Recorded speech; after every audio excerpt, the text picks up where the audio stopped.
It doesn't even matter. Whatever. Heather in Texas, you're on the air. Welcome. Did you say Heather? Yes, I did. Hey, Alex, how you doing? Fine, thank you. I'm calling not to ask a question. I'm sorry you hear a lot of these people that are, I guess they choose their ignorance is the best way to say. A friend of mine, Krista and I, we have a YouTube show called Fast Track to Fascism, and it's our way to get out there and try to do what you're doing at a small local level here in West Texas. Good.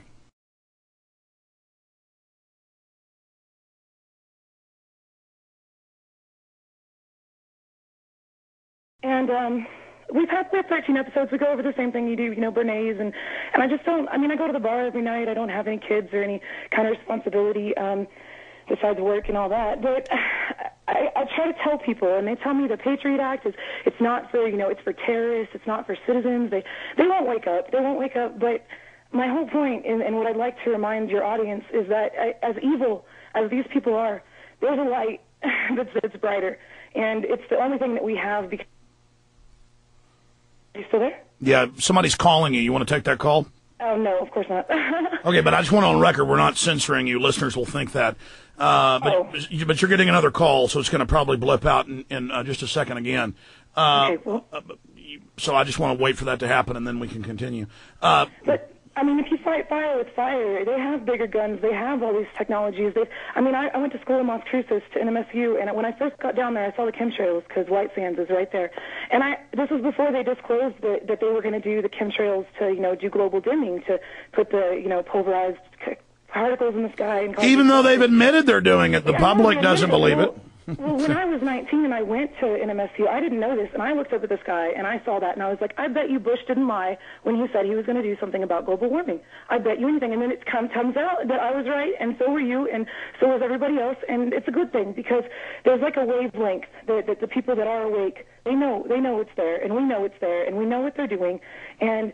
Yeah, they have us by our, whatever, cojones or whatever you want to call it right now. But if you want to get biblical with it, I'm not really religious. I'm spiritual, but I'm scared to death. I know these people tell you to calm down, and it's like, how do you calm down when there's a loaded gun to your head? Well, number one, you go back to those people and you say, I know you think it's tough or manly to not care about reality and to not care about your country.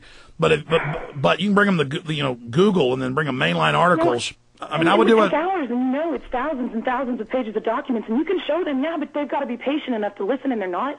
And well, hold on just a second. Just on the subject of the Patriot Act, only being for Al Qaeda,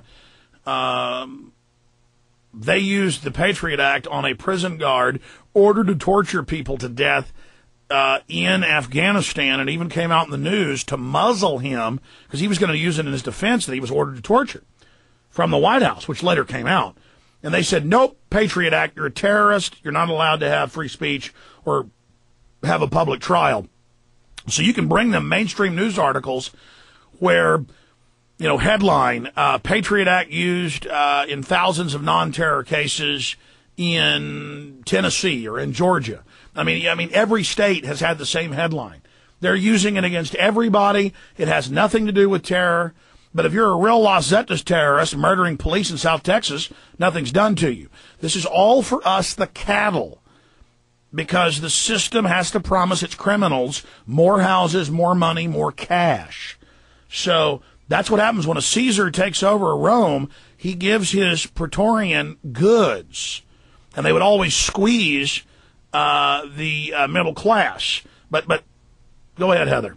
Yeah, they talk about conspiracy theorists, but they're like, oh, you're just a conspiracy theorist. And I'm like, well, what was the whole Rome thing? How has every dictator ever taken over? It's been conspiracy throughout history. I wouldn't argue with cowards that want to sit around and suck their thumbs and laugh at you, Heather. I would move on and find people, and there are plenty of them, that are awake. Not here in West Texas. There's not as many as there are in Austin, man. There's a few of us, but there's not as many. Well, those people are dead. They're fake Texans.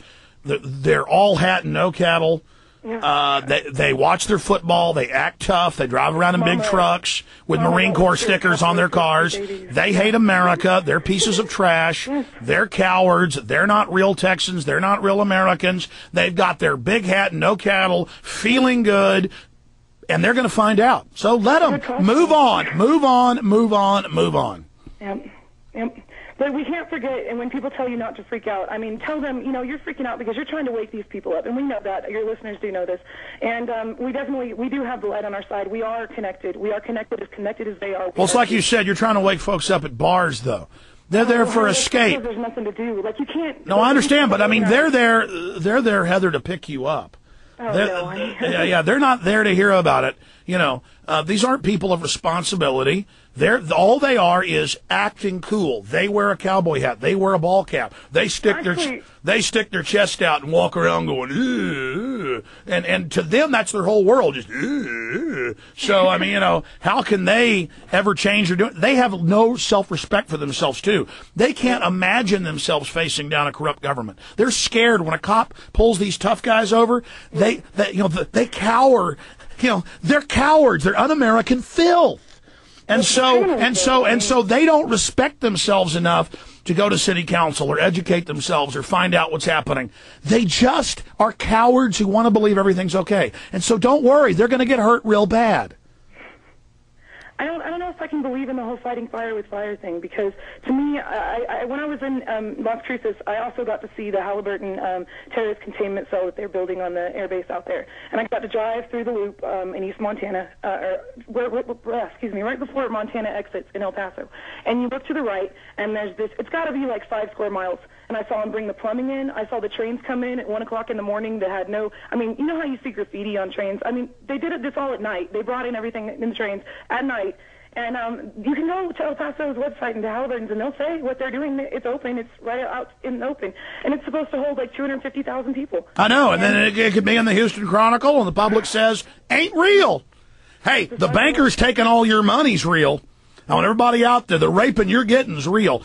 Heather, I appreciate your story. You know what you ought to do is videotape that El Paso FEMA camp and then show everybody. Just keep doing what you're doing, and you've got the spirit. You're fired up. You're upset. That's what it's going to take to reach out to people, so God bless you.